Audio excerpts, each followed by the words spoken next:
Baik, Assalamualaikum warahmatullahi wabarakatuh. Kembali lagi di mata kuliah Fundamental of Information System, di mana pekan ini, pekan ke-11, kita akan membahas tentang sistem development ya.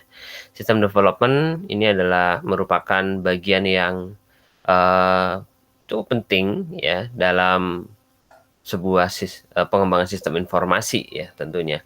Jadi ada persepsi juga kalau misalkan teman-teman kuliah di STIMIK maka harus bisa membuat aplikasi atau membuat program. Nah, ini adalah eh, materi yang berkaitan dengan bagaimana kita membangun sebuah sistem sebetulnya. Jadi tidak hanya sebuah program saja kita membuat dari awal ya, coding dan lain sebagainya, tapi ada beberapa langkah-langkah juga yang bisa dilakukan selain membuat dari awal. Contohnya misalkan kita membeli sebuah aplikasi dan bagaimana kemudian mendevelopnya.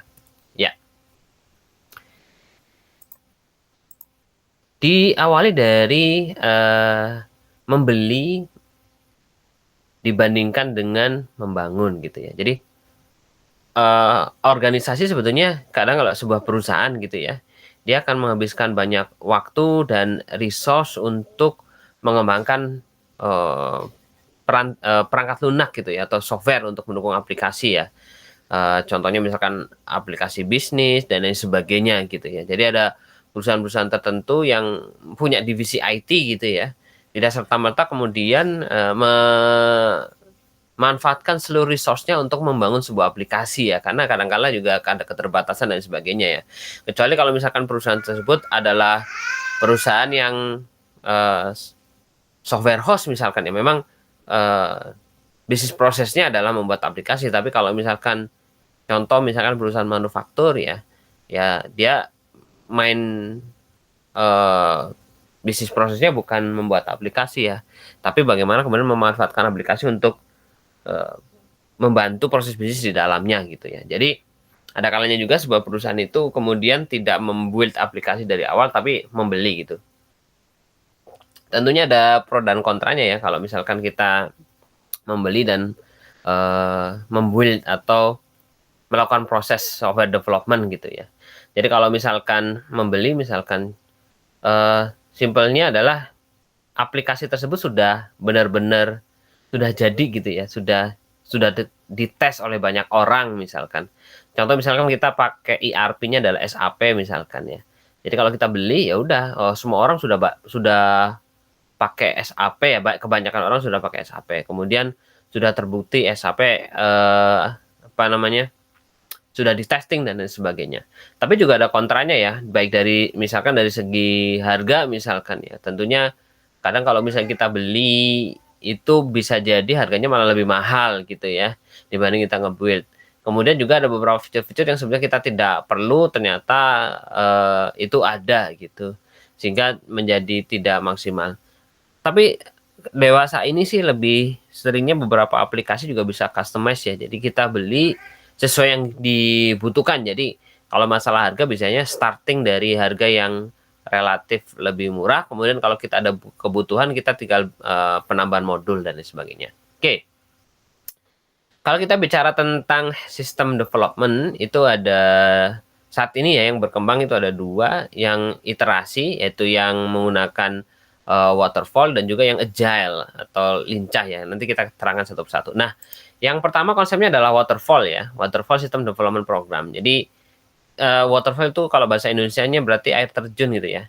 Jadi ini proses pengembangan sistem yang multi step dan dia berurutan di mana pekerjaan di tahap berikutnya itu tidak dapat dimulai ya sebentar ini tidak dapat dimulai hingga hasil dari tahap yang saat ini ya itu ditinjau kemudian disetujui atau dimodifikasi seperlunya. Nah, jadi kalau misalnya kita lihat ini seperti aliran. Jadi tahapan analisis itu dikerjakan setelah tahapan investigasi selesai. Begitu juga tahapan desain. Jadi dia berurutan gitu. Jadi ada untung dan ruginya sebetulnya. Kalau ada keuntungannya berarti dia akan lebih terstruktur, kemudian formal review-nya juga oke, setiap fasenya gitu ya. Jadi terkontrol dengan baik. Tapi disadvantage-nya adalah ya kalau misalkan kita lihat ya saat ini, eee, contoh satu aplikasi lah misalkan Gojek misalkan. Tentunya kalau misalnya pakai waterfall ya nggak jadi-jadi gitu ya. Karena dia harus mengembangkan dari awal, fix dulu, kemudian di-develop, jadi, kemudian di-deliver. Nah, yang seperti itu akhirnya adalah ya ketinggalan akhirnya dengan kompetitor yang lain misalkan. Nah, perlunya makanya kemudian menggunakan yang agile. Tapi kalau misalkan kita mengembangkan aplikasinya ini adalah yang, apa namanya, dalam sekup yang tingkat kompetisinya tidak terlalu banyak gitu ya, maksudnya kita bisa menggunakan metode waterfall gitu. Oke. Jadi kita lihat tahapan-tahapannya yang di tahapan waterfall yang pertama ada sistem investigasi ya. Jadi ini adalah fase awal dari pengembangan sistem informasi ya. Jadi tujuannya mendapatkan pemahaman yang jelas ya tentang masalah spesifik yang harus diselesaikan atau peluang untuk ditangani. Langkah-langkahnya ya yang pertama meninjau permintaan investigasi sistem, kemudian identifikasi dan rekrut pemimpin tim dan anggota tim dalam satu tahapan tersebut. Kemudian di dalamnya juga ada mengembangkan pendanaan atau anggaran, kemudian juga jadwalnya, kemudian melakukan investigasi, kemudian melakukan analisis kelayakan awal ya. Jadi pre-elementary feasibility analysis. Jadi ada analisis kelayakan atau feasibility, apakah sistem tersebut layak atau tidak. Lalu menyiapkan draft laporan investigasi dan kemudian terakhir adalah peninjauan apakah hasil investigasi ini sesuai ya dengan steering committee gitu, dengan steering team atau mungkin dengan stakeholder secara langsung. Jadi kalau misalnya kita bicara sistem investigation, maka ya kita bisa melakukan joint application development gitu ya. Jadi ini juga kita di JAD ini bisa melakukan proses meeting ya atau rapat terstruktur ya. Dia dapat kemudian mempercepat dan meningkatkan efisiensi kemudian efektivitas di fase investigasi. Oke. Jadi di dalamnya role-nya bisa ada fasilitator, kemudian decision maker, pengguna, sistem developer, dan scribe. Oke.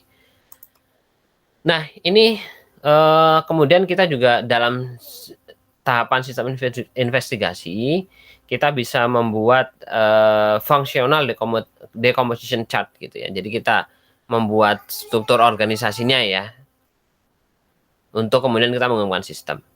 Lalu kemudian juga ada menginvestigasi biaya-biaya ya, kira-kira apa saja sih biaya yang diperlukan ya dalam pengembangan sistem tersebut gitu ya. Kalau misalkan Anda mau lihat biaya-biaya apa saja, Anda bisa lihat di tabelnya gitu. Kalau boleh saya ambil contoh, misalkan salah satunya adalah biaya karyawan, misalkan vendor, dan lain-lain.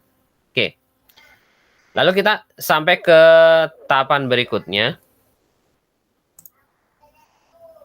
Ya. Tahapan berikutnya yaitu sistem analisis ya. Jadi kalau atau analisa sistem gitu ya. Analisis sistem ini adalah fase pengembangan sistem yang fokusnya pada pengumpulan data ya pada sistem yang ada, kemudian menentukan persyaratan untuk new sistemnya, sistem baru.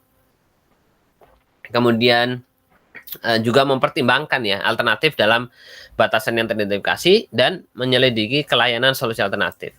Nah, ini langkah-langkahnya. Yang pertama, identifikasi dan rekrut tim ya. Jadi di tahap ini juga ada timnya. Kemudian pengembangan mengembangkan apa namanya? Biaya atau anggaran, juga schedule untuk kegiatan analisis sistem. Lalu kita mempelajari sistem yang ada, mengembangkan persyaratan untuk yang diprioritaskan apa saja. Lalu identifikasi dan evaluasi solusi alternatif, melakukan analisis kelayakan atau feasibility analysis ya. Kalau di tahapan sebelumnya kan ada pre-elementary ya. Tapi kalau di analisis ini sudah sampai ke melakukan ya analisis kelayakan. Lalu kemudian membuat laporan analisis sistemnya, lalu kemudian meninjau hasil dari analisis laporan tadi dengan steering team. Oke. Nah, ini yang dilakukan di sistem analis ya. kalau kita lihat di dalamnya mendefinisikan sistem requirement, baik merupakan prosesnya seperti apa, database-nya seperti apa, sistem performance seperti apa, kemudian security and control-nya seperti apa, ya. Dan dia juga melakukan proses pendefinisian gitu ya, apa dari misalnya dari internal source dan juga dari external source. Ya, internal source-nya apa saja, ada user, stakeholder, organization chart dan lain sebagainya. Kemudian external source-nya atau sumber daya eksternal ada customer, supplier, stockholder, pemerintahan, kompetitor dan lain sebagainya. Oke. Lalu di sistem analisis ini hasilnya juga melakukan proses pembuatan data flow diagram misalkan, dan juga ada entity relationship diagram ya. Ini sudah kita jelaskan di saat kita membahas tentang database ya, kurang lebih seperti itu. Jadi dibuatlah diagram-diagram ini. Lalu juga di sistem analis kita juga memperhatikan terkait dengan policy, standar, guideline, sama new system requirement. Jadi ini sebuah piramida ya, untuk membahas sebuah sistem, maka kita perlu pertama adalah policy-nya gitu ya. Jadi policy itu di paling awal, biasanya di paling atas ya. Jadi biasanya itu dibuat oleh BOD ya, disetujui oleh BOD. Kemudian dari policy ini diterjemahkan terhadap standar. Jadi standar-standar kebutuhan yang harus dipenuhi oleh sebuah sistem.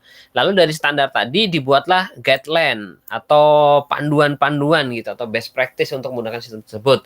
Lalu kemudian dari guideline tersebut adalah kebutuhan-kebutuhan dari new system. Jadi kebutuhan, kemudian ada guideline-nya mengacu pada standar, standar mengacu pada policy, kalau lebih seperti itu. Lalu di sistem analis juga membuat scope of system gitu ya. Apakah kemudian dari scope of system tersebut kita akan membuild sistem atau mengcustomize software package, kurang lebih seperti itu ya. Jadi kalau misalkan ada beberapa scope of system yang sudah kita kumpulkan, nanti akan menjadikan opsi-opsi yang kemudian menentukan apakah sistem tersebut di-build atau di-customize. Lalu tahapan berikutnya dari waterfall adalah sistem design. Ya, ini adalah tahapan pembangunan sistem yang menjawab pertanyaan bagaimana sih sistem informasi itu menyelesaikan suatu masalah gitu. Jadi kita membuat desainnya. Langkah-langkahnya identifikasi, kemudian rekrut pemimpin tim dan anggota tim untuk membuat sistem desain, jadwal dan anggaran tentunya, kemudian melakukan desain antar muka pengguna atau sistem user interface-nya seperti apa. Jadi baru desainnya saja ya, belum programmingnya. Kemudian mendesain keamanan dan kontrol sistem, kemudian melakukan mendesain disaster recovery plan ya. Jadi kalau misalkan ada masalah dengan sistem apa yang harus dilakukan, kemudian mendesain database ya. Kalau di tahapan sebelumnya di analisis kita baru menganalisis, membuat diagram terkait dengan apa nanti database-nya seperti apa. Nah, tapi kalau di sistem desain kita sudah mendesain database-nya seperti apa. Lalu feasibility analysis terkait dengan desain, dan kemudian membuat laporannya di tahapan tersebut dan mereview apakah kemudian disetujui oleh steering team. Oke. Yang pertama adalah desain user interface ya. Di desain user interface itu ada beberapa prinsip-prinsip ya untuk kemudian sebuah user interface itu dikatakan baik ya. Baik itu dari sisi konsistensi, kemudian informatif feedback. Jadi kalau ada sistem diklik kemudian ada informasinya. Kemudian kalau misalkan ada error, kita juga menawarkan simple error handling. Artinya kita bisa melakukan troubleshoot yang sederhana. Kemudian one primary action per screen, jadi setiap screen itu satu screen itu satu kebutuhan ya, satu kebutuhan umum, kebutuhan utama ya dari satu screen. Misalkan input data karyawan, satu screen itu ya berarti input data karyawan. Kemudian screen untuk transaksi misalkan form lembur misalkan, berarti di situ isinya adalah form lembur semua. Jadi one primary action per screen.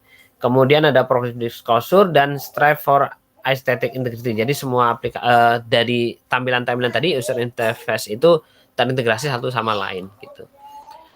Lalu kemudian ada desain sistem security and control ya. Jadi harus dipastikan ya bahwa baik input, processing, output, database, kemudian komunikasi dan personal control itu aman gitu ya.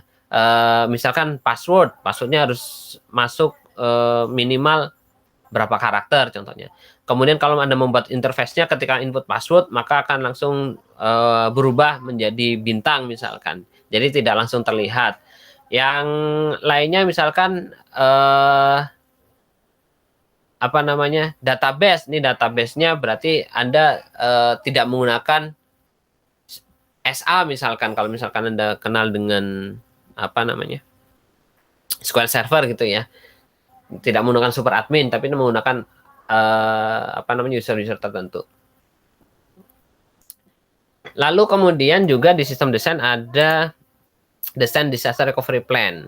Kalau misalnya kita bicara tentang disaster recovery plan, itu ada beberapa jenis ya yang namanya disaster gitu ya. Jadi ada intentional man-made disaster ya. Kemudian accidental man-made disaster sama natural disaster. Kalau man-made itu artinya yang dibuat oleh manusia gitu ya. Ini yang sengaja, yang intensional, yang accidental, yang tidak sengaja. Lalu juga ada natural disaster.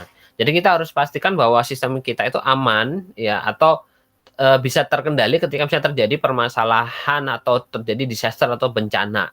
Contohnya yang man-made disaster yang dibuat oleh manusia ya, ada sabotase, kemudian terorisme gitu ya, kerusuhan ya, dan lain sebagainya.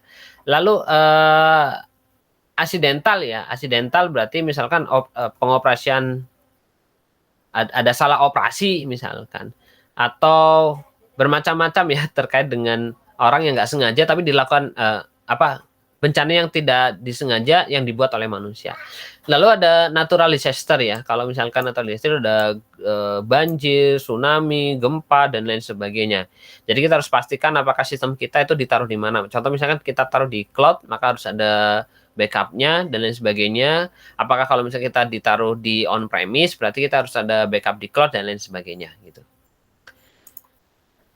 Lalu tahapan berikutnya adalah construction ya, konstruksi atau konstruksi sistem gitu ya. Jadi ini fase pengembangan sistem yang mengubah desain menjadi sistem yang bisa dioperasionalkan gitu ya. Ya, dengan cara ya bisa install perangkat keras maupun perangkat lunak gitu. Kemudian juga melakukan proses coding ya. Kemudian pengujian perangkat lunak, kemudian membuat data ke dalam database, lalu juga melakukan pengujian program awal. Nah, langkah-langkah yang dilakukan dia adalah melakukan coding software, kemudian membuat data ya, membuat dan meloading data, kemudian juga melakukan pengujian testing. Yang pertama adalah melakukan proses pembuatan dan loading data ya. Jadi dari database yang tadi sudah dipersiapkan, kita kemudian membuat dan meload datanya ke dalam database. Oke. Lalu tahapan berikutnya ada integration and testing. Ini adalah yang dilakukan prosesnya adalah integration testing itu sendiri, sistem testing, volume testing, sama user acceptance testing. Jadi yang pertama adalah tes integrasi. Ini adalah pengujian yang melibatkan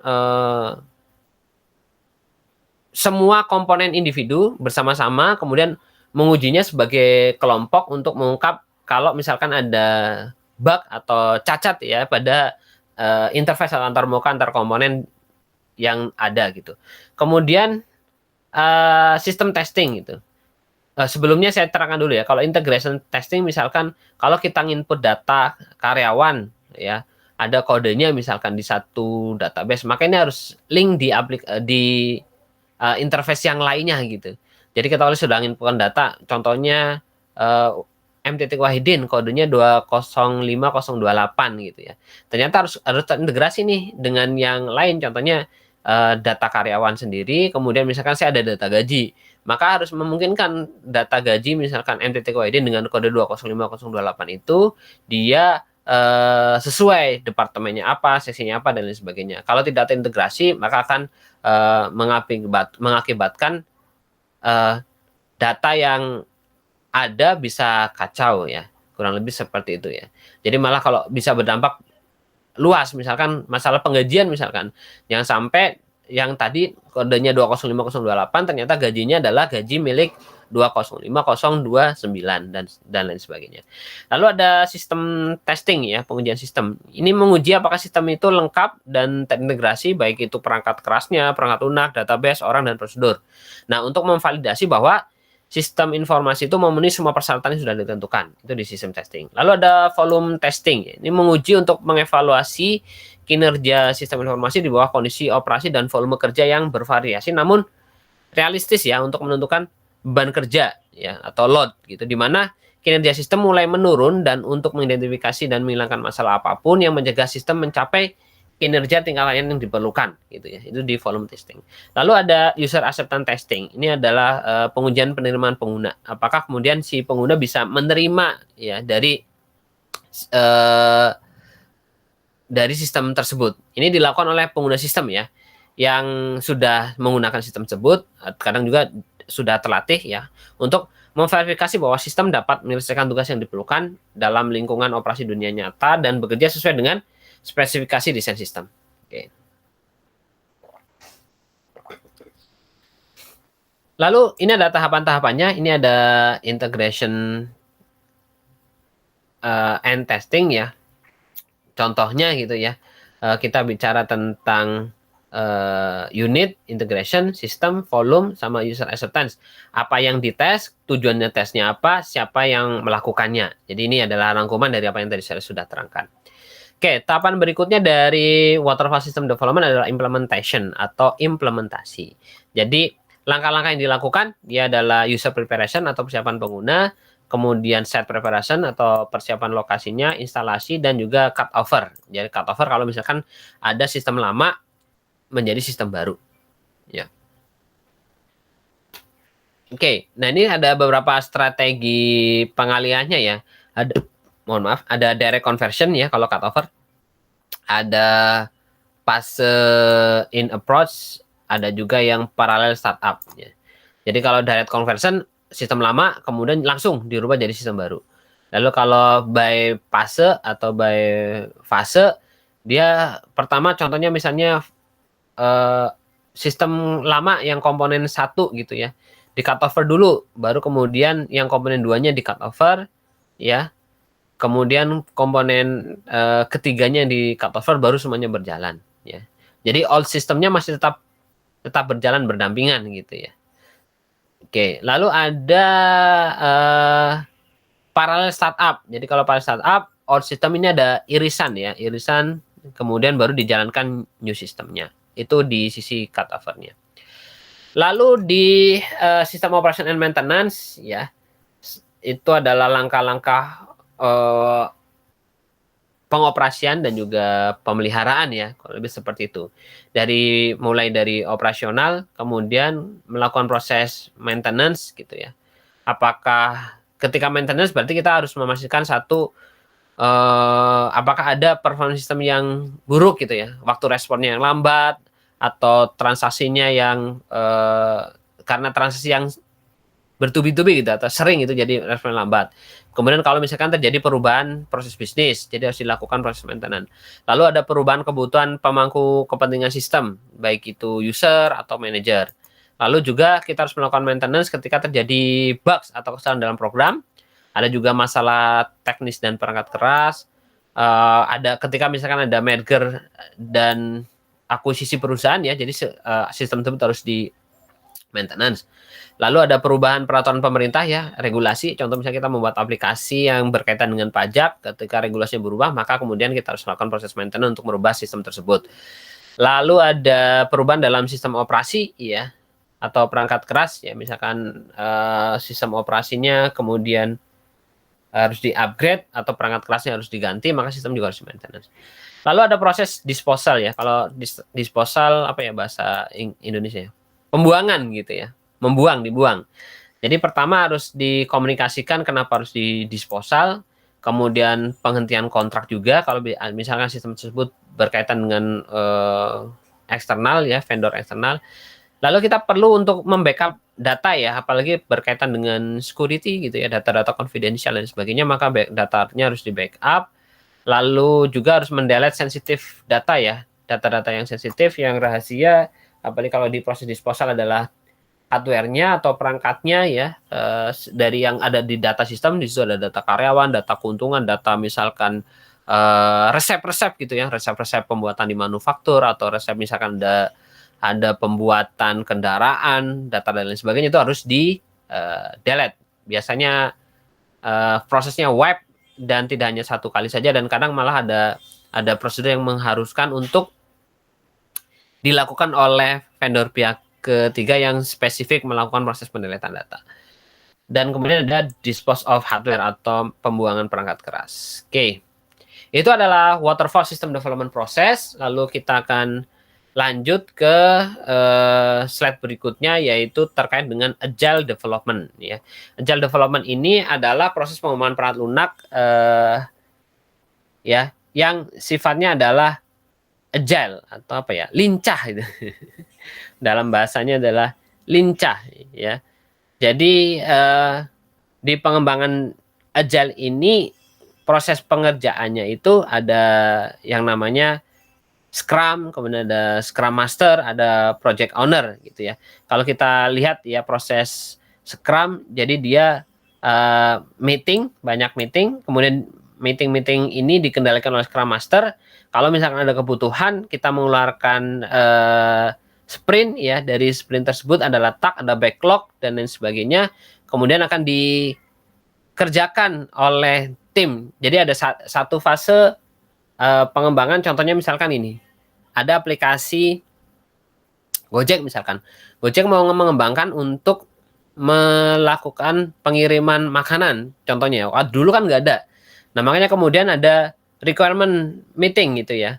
Ini saya mau buat aplikasi untuk pesan makan di Gojek gitu misalkan. Ohnya dibuat tuh, ada Scrum Masternya dan lain sebagainya, dibuat, sprint, keluar, di testing, user bisa, oke, jalan, selesai satu sprint gitu. Dan seterusnya beberapa feature-feature yang dibutuhkan oleh aplikasi tersebut. Ini adalah agile sistemnya. Jadi tidak iterasi kayak tadi kan, kalau menggunakan waterfall dari awal sampai akhir baru dikeluarkan gitu ya, akan tidak bisa lincah bahasanya ya, tidak bisa agile. Apalagi kalau sekarang startup mulai berjalan, mulai berkembang, banyak saingan, maka perlu sebuah sistem development yang sifatnya agile. Ya, tentunya ada keuntungan dan kerugiannya ya terkait dengan agile development ya. Jadi kalau keuntungannya, dia bisa lebih cepat prosesnya itu ya. Kemudian kerugiannya ya biasanya ya perlu untuk meluangkan waktu ya, ada Scrum Master dan lain sebagainya yang dia harus benar-benar mantengin si timnya ini supaya backlog yang ada itu bisa dikerjakan dengan baik gitu, dengan cepat gitu ya. Nah juga ini sistemnya kan namanya agile ya, lincah, berarti kan kesana kemari. Kalau misalnya kita bicara secara umum ngelihat orang gitu, ya orangnya lincah banget kesana kemari, jadi butuh energi gitu ya sebetulnya dari si sistem development-nya gitu ya.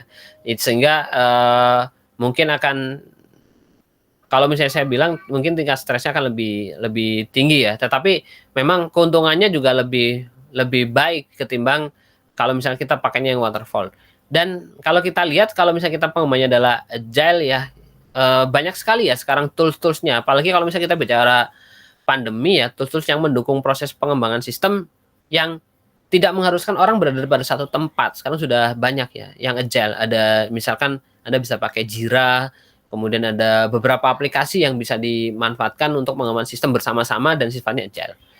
Lalu di agile development itu ada beberapa pemrograman, ada extreme programming, ada juga DevOps ya. Yang sekarang yang lebih populer adalah DevOps ya. Jadi mendevelop, kemudian terminologinya ada development, kemudian ada operasional. Jadi ini adalah memadukan tugas yang dilakukan oleh si software development, kemudian IT operasional untuk memungkinkan rilis software yang lebih cepat dan lebih handal.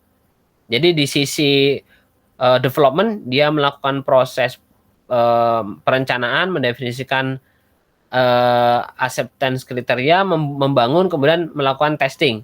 Di sisi operasional dia rilis, deploy, operate, lalu kemudian melakukan continuous monitoring ya. Dan kemudian kalau ada permasalahan kemudian dibangun lagi oleh si development-nya ya. Proses development-nya dari plan, define sampai testing, setelah selesai kemudian langsung dirilis ya. Dirilis, dideploy, operate kalau ada masalah atau kemudian ada feature-feature baru, kemudian si tim dev-nya dia melakukan pengembangan. Oke. Jadi ini adalah yang terakhir adalah komparasi atau perbandingan antara dengan agile maupun dengan waterfall. Kalau misalkan agile itu iterasi proses, kalau waterfall sequential. Mohon maaf kalau mungkin saya tadi beberapa kali menyebut waterfall adalah sifatnya iteratif ya, tapi kalau di penjelasan ini sebetulnya waterfall lebih ke sequential atau berurutan gitu ya. Kalau iteratif proses yang tadi sudah diterangkan sebetulnya jadi bertahap tapi dalam satu cycle tersebut bisa lebih lincah gitu. Kalau waterfall harus sequential. Sequential ditanya ada dependensi terhadap proses sebelumnya gitu. Mohon maaf kalau misalnya tadi saya disebut iteratif, mungkin Anda bisa berasumsi bahwa yang waterfall adalah sequential ya, bukan iteratif. Oke, kurang lebih itu yang bisa saya sampaikan pada kesempatan kali ini. Mohon maaf apabila dalam penyampaian ada beberapa kekeliruan. Contohnya yang tadi saya sudah sebutkan juga ada beberapa kekeliruan. Saya terbuka terhadap kritik dan saran. Silahkan ketika ada pertanyaan ataupun kritik dan saran bisa disampaikan melalui WhatsApp maupun bisa melalui komen di video ini. Terima kasih atas perhatiannya. Saya akhiri bila taufik walhidayah. Assalamualaikum warahmatullahi wabarakatuh.